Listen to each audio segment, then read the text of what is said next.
The airport terminal was loud in the way only early mornings could be. Rolling suitcases echoed against tile floors, announcements blended into one another, and tired travelers moved with purpose or frustration depending on how much sleep they'd lost. At gate 47, a long line curved back toward the windows, passengers clutching boarding passes and phones, anxious to get on the plane before overhead bins filled. Two girls stood near the front of the line, backpacks slung over their shoulders. The older one, no more than 14, held her phone loosely in her hand. The younger girl stood close beside her, eyes wide, watching everything with quiet curiosity. They were neatly dressed, calm, clearly prepared, their boarding passes already scanned and ready. When they stepped forward, the gate agent barely looked up at first. Her fingers tapped quickly at the keyboard, then stopped. She frowned. "Wait here," the agent said sharply. The girls exchanged a quick glance, but complied, stepping to the side as the line continued moving. One by one, other passengers were waved through, scanned, welcomed aboard. The girls remained standing, increasingly out of place. After several minutes, the older girl spoke softly. "Excuse me, is there a problem?" The gate agent looked up this time, eyes narrowing slightly. "This flight is overbooked." The younger girl's grip tightened on her backpack strap. "But we already checked in," she said quietly. "That doesn't matter," the agent replied. "You'll have to wait." A few passengers nearby slowed their pace, listening. The older girl felt the familiar twist in her stomach, the instinctive awareness that something wasn't right. "We have assigned seats," she said calmly. "We're not standby." The agent sighed loudly, irritated.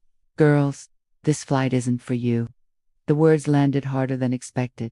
The younger girl blinked. "What does that mean?" "It means," the agent said, lowering her voice, but sharpening her tone, "that you won't be boarding right now." The older girl swallowed. She could feel heat rising in her face, not from embarrassment, but from confusion, and something else she recognized all too well. "Can you explain why?" she asked. The agent glanced behind them at the growing line. "I don't have time to explain. Step aside."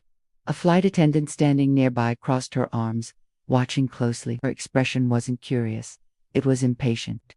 The older girl stepped back slightly, then hesitated. "We're minors," she said. "We're traveling alone.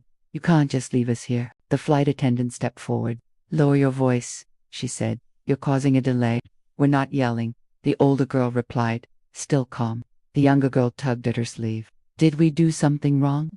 "No," the older girl said quickly, turning toward her. "We didn't." The agent leaned forward. "I said move aside." At that moment, the older girl made a decision. Her hand tightened around her phone. "I need to call my dad," she said. The flight attendant scoffed. "That won't change anything." The girl didn't respond. She stepped a few feet away and dialed. The call connected almost immediately. "Hi, Daddy," she said, keeping her voice steady. "They're saying we can't board." There was a pause. She listened, nodding. "No," she continued. "They won't explain. They just said the flight isn't for us."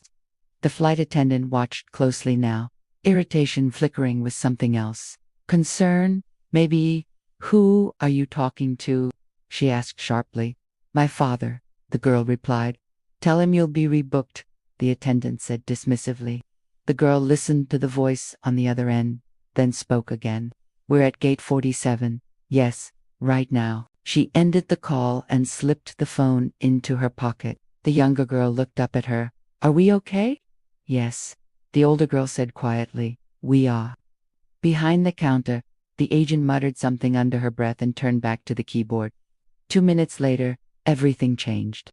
A man in a dark suit approached the gate quickly, flanked by 2 airline executives whose faces were tight with urgency. Conversations around the gate died instantly. The man stopped directly in front of the agent.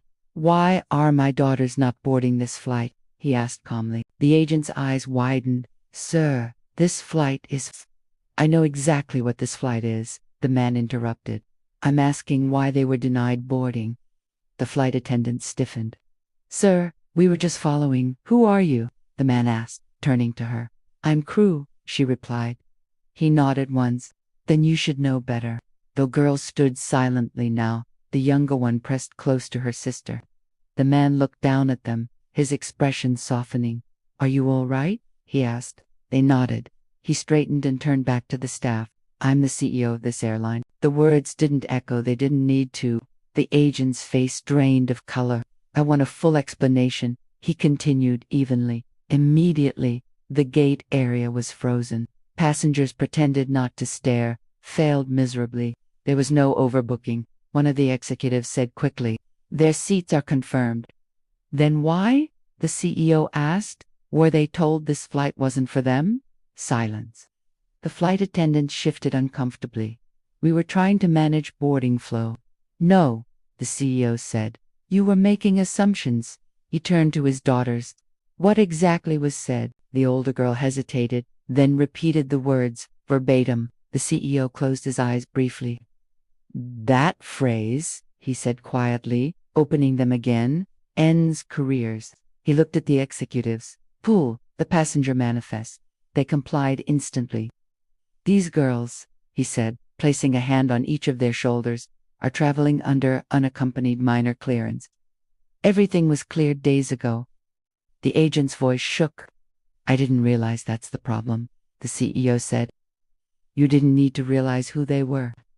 You needed to follow policy. The flight attendant opened her mouth, then closed it. The CEO turned to the waiting passengers. This flight will be delayed 5 minutes. Thank you for your patience. No one complained. The girls were escorted onto the plane first. As they walked down the jet bridge, the younger one whispered, Daddy, are they in trouble? He knelt slightly to meet her eyes. They're learning, he said. That matters more. Inside the cabin, the atmosphere was different. Attendants stood straighter. Voices were softer. No one rushed.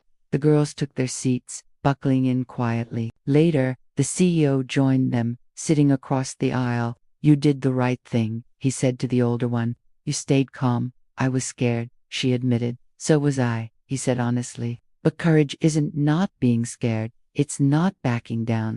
After landing, the gate agent and flight attendant were escorted away for review. There was no shouting, no public spectacle, just accountability. Weeks later, the airline announced updated training procedures. The girls flew again a month later. No issues, no hesitation, just smiles and welcome. And both of them understood something now that would stay with them forever.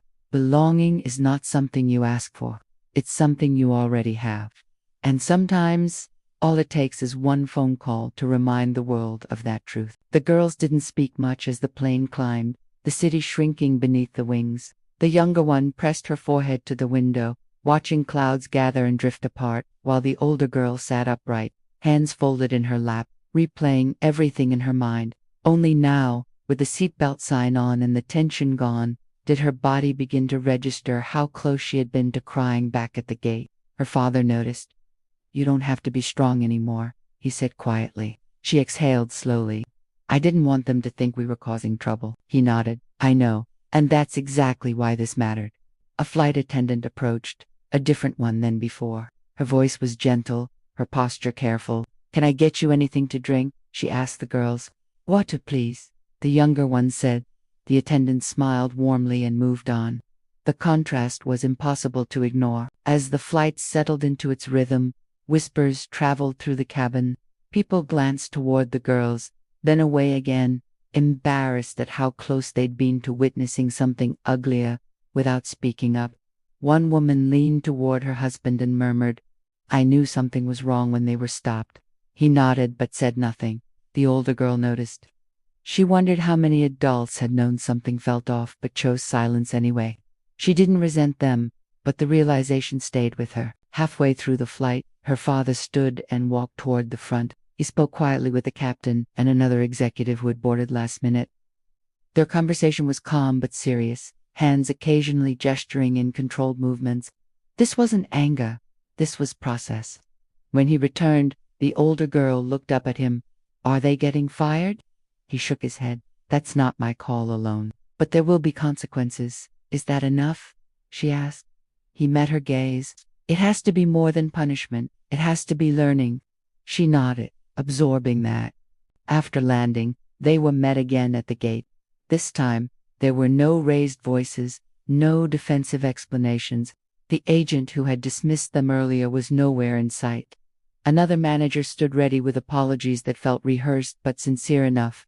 The younger girl tugged at her father's hand. "Can we just go now?" "Yes," he said softly, "we can go." In the car ride home, the city lights flickered past the windows. The girls were quiet, drained in different ways.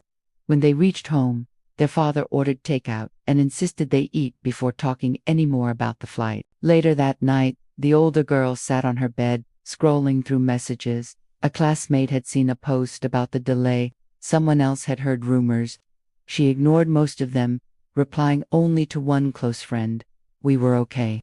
Just adults being weird." She put the phone down and stared at the ceiling. For the first time, she realized how often she had mentally prepared herself to be questioned in public spaces, airports, stores, hotels, places that were supposed to be neutral. She wondered when that habit had started. She couldn't remember a time before it existed. The next morning, her father knocked gently on her door. "Can we talk?" he asked. She nodded. They sat at the kitchen table, sunlight spilling across the floor. "I want you to understand something," he said. "What happened wasn't your responsibility to fix." "I know," she said, "but it still felt like it was on me." "That's the part I hate," he replied quietly. She looked at him. "Does it ever stop?" He thought for a long moment. "It gets easier to recognize, harder to accept. But you learn when to stand still." That answer stayed with her. Over the next few weeks, changes rippled outward. New training modules were announced internally.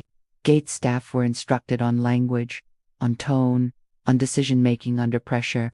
The phrase "this flight isn't for you" was flagged explicitly as unacceptable. Some employees rolled their eyes. Others leaned in. At school, the younger girl told the story in fragments, leaving out names, focusing instead on how scared she had been. Her teacher listened carefully, then asked the class a simple question. "What would you have done?" Hands went up. Answers varied. Some said they would have argued. Others said they would have stayed quiet. A few admitted they didn't know. The teacher nodded. "That's why stories like this matter." The older girl didn't speak. She didn't need to. Months later, the girls flew again, this time for vacation. As they approached the gate, the older girl felt the old tension return, uninvited. She straightened her shoulders anyway. The agent scanned their passes and smiled. "Enjoy your flight." That was it. No pause. No hesitation. The younger girl squeezed her sister's hand. "See?" she whispered. On the plane, as they settled into their seats, the older girl looked around the cabin. Families, business travelers, kids arguing over armrests, ordinary chaos. She realized how rare it was to be allowed to simply blend in. Mid-flight, a different family was stopped a few rows ahead, confusion spreading across their faces. The older girl watched closely, heart beating faster. Before the situation could escalate, a supervisor stepped in calmly and resolved it within seconds. No raised voices, no assumptions. The older girl leaned back, exhaling. Her father noticed. "You okay?" "Yes," she said. "I think so." As the plane descended, she reflected on what she had learned. Not just about power, or bias, or authority, but about herself. About the steadiness she had found in her voice. About how calm could be louder than shouting. When they landed, she stood with the crowd, backpack slung over her shoulder, moving toward the exit like everyone else. She wasn't special in that moment. And that, she realized, was the point. She didn't need a title or a phone call to belong. She already did. And next time the world tested that, she knew exactly how to remain where she was, unshaken.